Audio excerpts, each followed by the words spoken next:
नमस्कार, हम अफरोज। दोपहर 3 बजे के भोजपुरी समाचार में स्वागत बा। सबसे पहले प्रमुख समाचार। नेपाली कांग्रेस के 14वां महाधिवेशन अंतर्गत नेतृत्व चयन खातिर भइल मतदान के मतगणना जारी।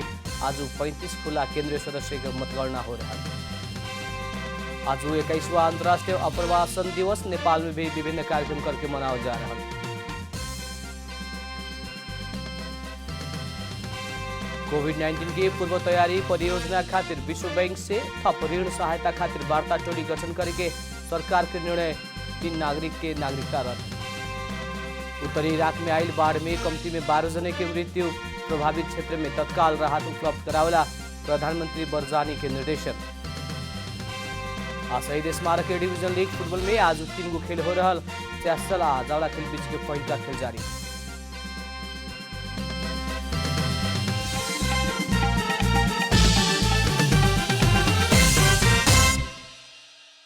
अब पूरा समाचार। नेपाली कांग्रेस के 14वां महाधिवेशन अंतर्गत नेतृत्व चयन के खातिर भइल मतदान के मतगणना जारी बाटे। आज 35 खुला केंद्रीय सदस्य के मतगणना हो रहल बाटे। मत परिणाम मुताबिक पिछड़ल क्षेत्र के खुला तरफ से सभापति शेरबहादुर देउवा पक्ष के अर्जुन जंग बहादुर सिंह केंद्रीय सदस्य में विजय भइल बानी। सिंह 25 से 77 मत ल्याके केंद्रीय सदस्य में निर्वाचित भइने हुए उहे पद के दोसर प्रत्याशी दीपक जंग शाह 2056 मत ल्यायल रहने।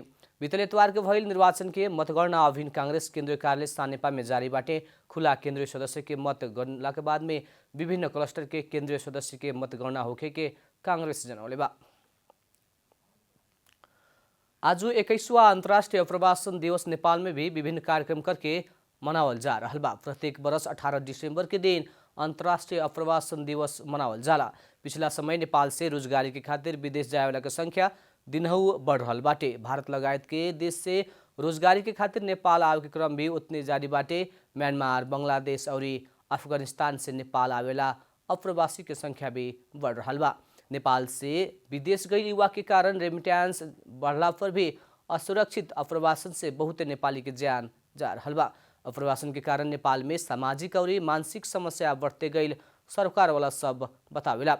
वैदेशिक रोजगारी के कम करे के बहुते सरकारी तथा गैर सरकारी संस्था से कार्यक्रम ल्यावला पर भी अप्रवासन के कारण आर्थिक, सामाजिक, मानसिक और मानवीय क्षति के न्यूनीकरण रुके नहीं सकल। कोरोना वायरस के नया वेरिएंट ओमिक्रोन फैलला के बाद विश्व के विभिन्न 67 देश से नेपाल आवेला अनिवार्य 7 दिन क्वारेंटाइन बसे बैठे परेको भइल बाटे। त्रिभुवन अन्तर्राष्ट्रिय विमानस्थल अध्यागमन विभाग सूचना जारी करत नेपाल आवेला होटल क्वारेंटाइन बैठे परे के मापदंड तोकले हुए। जारी सूचना में होटल क्वारेंटाइन में बैठला पर लागे वाला खर्च स्वयं व्यक्ति से बेहोरे परे के जनावल गइल बा। रिपोर्ट पॉजिटिव आइला पर थप 7 दिन होम आइसोलेशन में बैठे परे के भी विमानस्थल आग्रह कैले बा। पड़ोसी भारत सहित एशियाली देश सबसे भी ओमिक्रॉन फैलते गइला से कड़ाई कैल गइल विभाग के निर्देशक मुकेश कुमार केसी बतौनी। अध्यागमन के सूची में अमेरिका, बेलायत, कनाडा, स्पेन, इटाली लगायत के देश बाटे। अफ्रीकी देश के नागरिक के ऐसे पहले ही सरकार अन अराइवल वीसा में रोक लगा चुकल बा।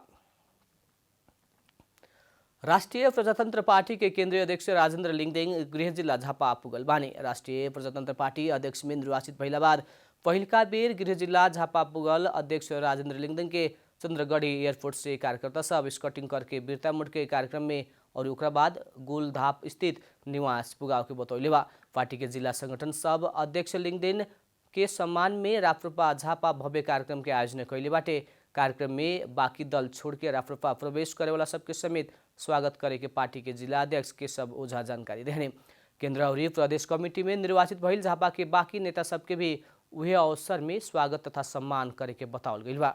अध्यक्ष लिंगदेन झापा निर्वाचन क्षेत्र नंबर 3 से प्रतिनिधि सभा में प्रतिनिधित्व करत आइल राप्रपा के एकमात्र सांसद हैं। भोजपुरी समाचार में अब छोड़ विश्राम।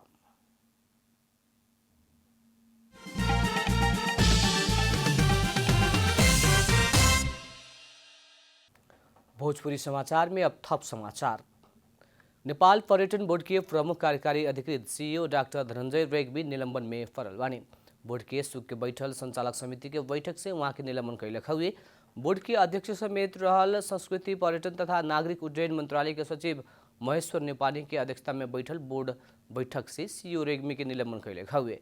रेग्मी पदीय हैसियत के दुरुपयोग, नैतिक आचरण विपरीत काम कैल और ये आर्थिक अनियमितता में पड़ल आरोप बाटे। स्वतन्त्र विद्यार्थी यूनियन सोब्यू के चुनाव न भइल विरोध में काठमाडौँ के अमृत साइंस कैंपस में आज विद्यार्थी सब सांकेतिक रूप में सोब्यू चुनाव कर रहा बा। बीतल 13 वर्ष से सोब्यू चुनाव होने के सकल कैंपस सब में तत्काल चुनाव के मांग करत अनरा सोब्यू अस्कल कैंपस कमेटी के आयोजना में डेमो चुनाव कर रहा बाटे। त्रिभुवन विश्वविद्यालय के पदाधिकारी सब के कारण विद्यार्थी हक के खातिर बोले वाला और कैंपस में भइल समस्या समाधान के खातिर पहल करे वाला संस्था सोब्यू के चुनाव होके ना सकल आरोप अनरा सोब्यू अस्कल कमेटी लगौले बा। अभी चुनाव ना कैला पर सोब्यू ही खारिज करे पर के विकल्प ना रहल उ सब के कहना बा। त्रिवी सोब्यू चुनाव में उम्मीदवार बने के खातिर 28 वर्ष की उम्र हदबंदी लागू कैला बाद चुनाव होके नहीं के सकल। आज देश के पहाड़ी और हिमाली भूभाग में आंशिक से सामान्य बदली रहे के जल तथा मौसम पूर्वानुमान महाशाखा जनौले बा। आज देश के पहाड़ी भूभाग के कुछ स्थान में हल्का वर्षा की संभावना रहल महाशाखा जनौले बा। उच्च पहाड़ी तथा हिमाली क्षेत्र के कुछ स्थान सब में हल्का हिमपात की संभावना समेत रहल महाशाखा द्वारा जारी विज्ञप्ति में उल्लेख कइल गेल बा। देश भर ठंडी बढ़े के क्रम रहला से ठंडी से बचे खातिर आवश्यक सुरक्षा एवं सतर्कता अपनावला और हो सकेवाला अवधिक मौसम बुलेटिन तथा सूचना के जानकारी लेवे खातिर भी समेत सर्वसाधारण के महाशाखा अनुरोध कइले बा। अब आर्थिक समाचार।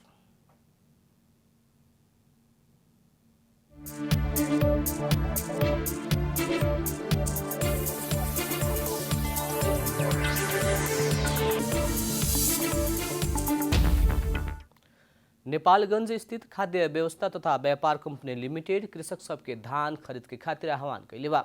लेकिन कृषक सब धान ल्या रहल बा लेकिन लौट रहल बा। वर्षा के कारण धान गुणस्तरीय ना भइला से कृषक सब लौट रहल बतौले बाटे। धान लेके आवेला कृषक सब के धान गुणस्तरीय ना होइला से समस्या आइल उ सब के शिकायत बा। राप्ती सुनारी के गाउँपालिका वार्ड से धान ल्याके आइल कृषक सब ई बरस धान वर्षा से तहस नहस बनावल और बचल धान भी कंपनी के गुणस्तर में ना पुगल बतौले बा। बाकी में धान उत्पादन निमन भइला पर भी वर्षा के कारण धान आधा से ज्यादा खेत में ही नुकसान भइल किसान सबके कहना बा। भोजपुरी समाचार में अब छोड़ विश्राम।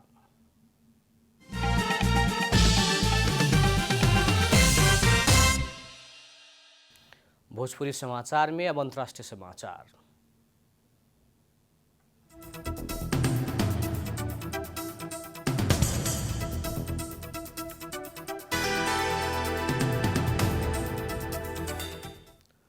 उत्तरी इराक में आयल बाढ़ में पड़ के कम्ती में 12 जने की मृत्यु भइल बा।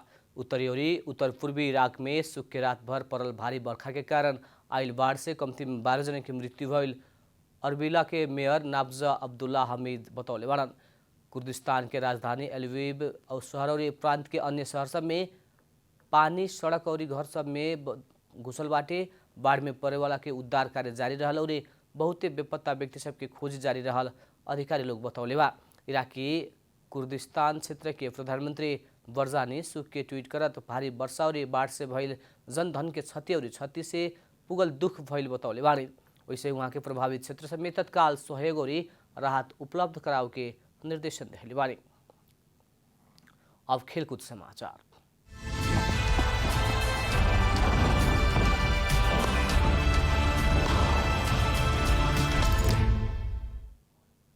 शहीद स्मारक ए डिवीजन लीग फुटबॉल में आज 3 गो खेल हो रहा बा।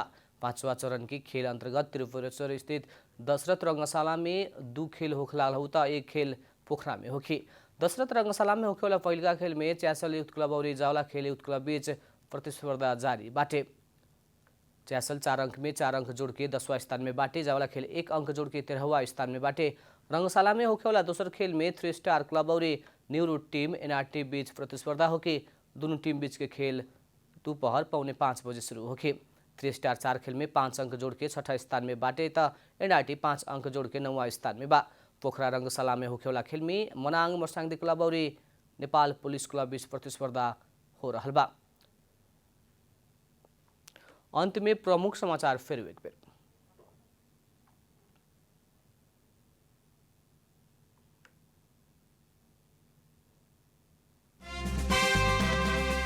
नेपाली कांग्रेस के 14वां महाधिवेशन अंतर्गत नेतृत्व चयन खातिर भइल मतदान के मतगणना जारी। आज 35 खुला केंद्रीय सदस्य के मतगणना हो रहा है। आज 21वां अंतर्राष्ट्रीय अप्रवासन दिवस नेपाल में भी विभिन्न कार्यक्रम करके मनाया जा रहा है।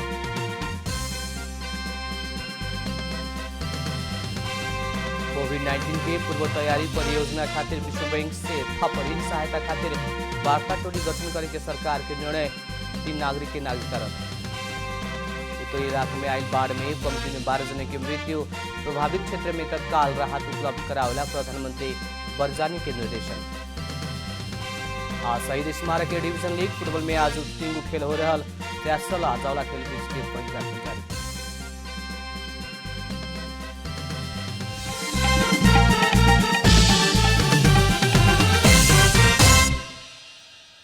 भोजपुरी समाचार अभी खातिर इतना ही। जनता द्वारा जनता खातिर प्रसारित जनता टेलीविजन देखत रहे। प्रणाम।